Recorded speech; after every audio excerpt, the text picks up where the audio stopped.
For weeks, historic wildfires have been raging in the western United States. Dozens have died, homes have been reduced to ash, large swaths of land have been turned to black and barren wastelands, and major cities have been blanketed in a thick orange haze. The scary part is that wildfire season is really just beginning out west. By the end of the season, hundreds, if not thousands, more homes will surely be lost. But did you know that losses from wildfires can often be prevented with the right precautionary measures? And if you think that the reason homes burn down in wildfires is most often because they're overcome by a racing wall of flames, you might be surprised to learn the truth. Welcome to Learn Something New by NFPA Journal.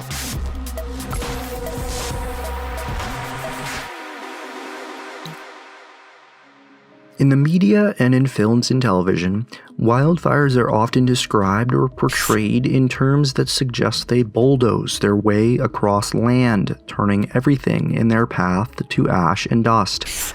In reality, experts have known for quite a while now that that isn't usually the way they burn down homes. Researchers were first clued into this when they noticed that some homes would burn down during wildfires, despite being located blocks away from the footprint of the fire.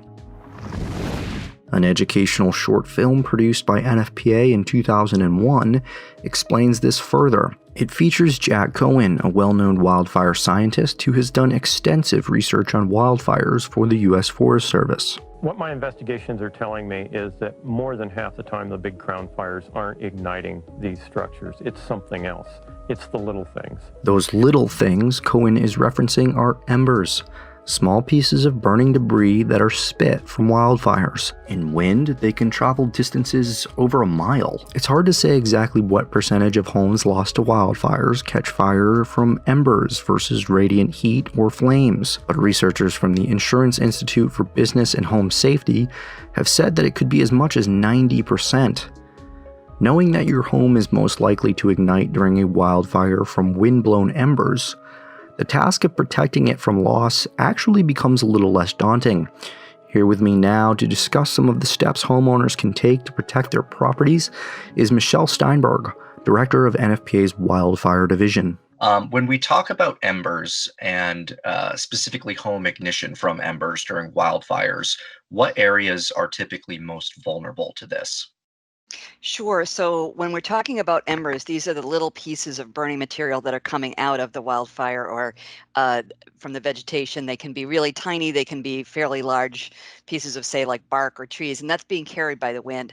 So if you live in an area, if you've ever had to do any cleanup around your home, you see where the wind will blow leaves or pine needles or debris into your gutters or into corners around your house. This is exactly where the embers are going to go. And the problem with an ember, we think of it as this little thing.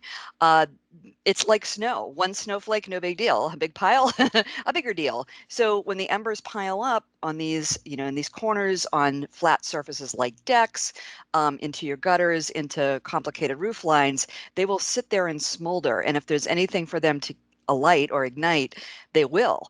And that's really the areas that you need to look at. Okay.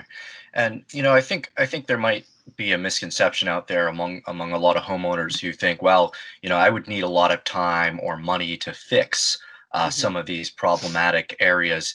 Is that necessarily true, or are there things that are quick and easy that everyone could be doing to make their home more wildfire resistant? Right. So what we usually tell people, because both because it kind of breaks this problem into smaller pieces, but it's also really effective, is start with your house. So look at your house itself. Obviously having a good roof is a big benefit, but even if your roof is a little older, patching any holes or cracks, keeping those gutters cleared out, looking at your siding, making sure there's no openings, broken window or a hole in a screen.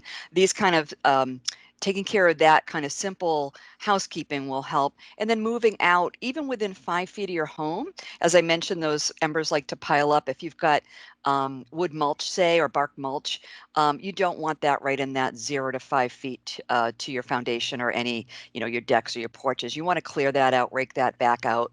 And that's really simple. That's a couple of days, maybe on a weekend, that you can do some projects around your home, getting rid of any, heavy shrubbery or dead material that's around the house. You bought a really great thing at the garden center this spring and it didn't make it. Get rid of it, because it's just going to catch embers and be a potential problem to your home. Okay. And so where can people go to learn more about this, Michelle?